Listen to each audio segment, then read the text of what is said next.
Hello everybody, welcome to Flock Nest episode 3. I woke up today, I'm working on a video, and I said, you know what? Week 3 of Flock Nest is coming up, let's talk about the topic I wanted to talk about today. And that's friendships. From real life friendships to online friendships and how these have came together and formed my life. I think friendship is a necessity in anything. Most of the times you make friends are in shitty situations as a coping mechanism. You might have a really shitty class, and then you have somebody who also doesn't like that class, and you guys become friends to make it enjoyable. I had so many classes in school where I hated the fucking class, but I had that one friend in there that made it so enjoyable that I didn't even mind coming to that class every day. And it's weird when I pinpoint a lot of the origins of the close friends I have and how I made these friends, because a lot of it had to do with just kind of video games, honestly. One of the first games I played as a kid that I got really addicted to was Halo Reach. Because I played games before like Halo 2 and Gears of War 2, but I wasn't really smart.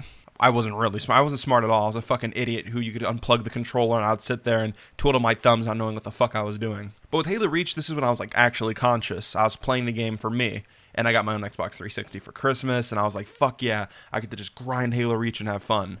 And I met a friend in elementary, and he also loved Halo, and we met through sharing gamer tags, and we played over the internet. Through playing over the internet, we met other friends from across the world who also became friends with me. And we would all sit there and call each other by our gamer tags and make identities and play video games, and it was so fucking cool. But you know those memes where it's like, last time logged on? Something I realized those online friendships back then weren't intimate. Fucking XX Pwn Noob. I knew who he was. I knew he was a young kid. I knew we were playing video games, but I didn't know shit about him. I didn't know his family life, his personal life, or anything of the interest. Which is weird to reflect on because I feel a lot of internet friendships I make today are very intimate. Almost like they're real friends across a distance, and that's, I guess, why I wanted to talk about this, because it's such an interesting discussion. I had a weird character arc in school where I was kind of introverted, but then I came extroverted because I was so introverted. Then I kind of went back to being introverted again. Around middle school, I switched schools, and I didn't really know anybody. I was the new kid, and I didn't really understand anything, and I was just really awkward. But then I made a YouTube channel that was around commentary, and through that I met other people who were in the same position of life as me, and then I became friends with those internet friends in that way. So around 7th and 8th grade, I was still making IRL friends, but I wasn't that connected with them, and instead I made these internet friends in the 2016 era, where I almost knew everything about them. And this was different though, because this wasn't like the Xbox gamer chat thing. This is through Skype. And then Skype eventually became Discord. And I would talk to these people all day. It wasn't just a session where let's get on and play Call of Duty, then get off. No, these were like actual friends I wasn't able to physically touch or physically meet. And that's when I started realizing how you could actually be intimate with online people in a weird way. In real life, it was a situation where it's like, oh, I'm in 8th grade, we hate math class, let's just fucking shoot the shit because we don't want to be here. But these internet people had the same interests as me. They were making YouTube videos in the same field as I was, and they had everything in common with me. We wanted to make videos, we liked CSGO, we would talk every day, and we had the same type of interesting little quirks, but online we had a space. I think it's impossible to be lonely, honestly. Even the freaks, nerds, dorks, they could find other people in the same type of field as them and combine and have at least someone to be with. And that's when I really started noticing the power of online friendships. Because this also has become another problem recently, because let's go to middle school, right? I was kind of sick of the internet, a lot of those online friends I even had drama with, and it just wasn't worth it anymore. And I started to live more in the reality. And I met IRL friends. I had a whole friend group. All my high school life was the traditional high school life. You have a pack of friends doing fun shit, living wild and, living life. But then graduation came up, and I realized a lot of these friends I have nothing in common with me, in all honesty. They're not really creative, ambitious, or want to chase the same thing I want to do. And a lot of those friends now are in college, chasing careers that have nothing to align with my priorities. And I'm sitting here doing YouTube videos. So that put me in the same position as I once was in 8th grade switching schools, right? All my IRL friends are growing up and gonna go get wives and probably have kids and live lives, live their college years, and I'm at home chasing something through the internet.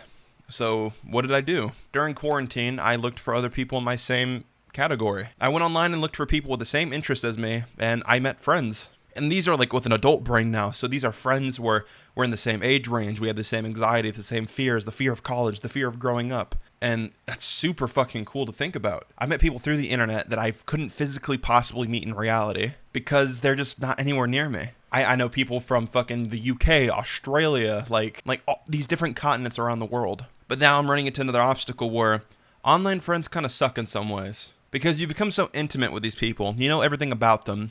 They're real. Like, I know these people on a first name basis, but I can't meet them at all. There's restrictions. They are halfway across the fucking world. And I'm sitting here, and it gets kind of sad at times. Because when you meet these online people, they don't become just the online friends. They're not just a gamer tag or a username. Sometimes they become real people that you have shit in common with. And it would be so cool to just sit there and maybe get, like, intoxicated with them, get high with them, and just chill out and have a conversation. But sometimes you can't always do that. And it is a double-edged sword. You meet people that have stuff in common with you, but you can't sit there and capitalize off of the fun shit you could do IRL. And if you look at YouTube, there's a lot of situations where shit like this would happen too. People will then go and meet each other IRL and get houses and chase the same types of passions they wanted to. And I look at that stuff now, and I'm of that age, and that shit is really desirable to me. I'd like to be in a position one day where these IRL people, where I'm like that close with, can now become, you know, everyday people in my lives. Online people could be just as impactful as real people, but you don't even know who the fuck they are. You haven't actually sat there and touched their face. When I say you don't know who they are, I mean like you don't know like how their skin feels or something, but you know their presence. You know they exist somewhere in the world. This is the part now where I get you involved though.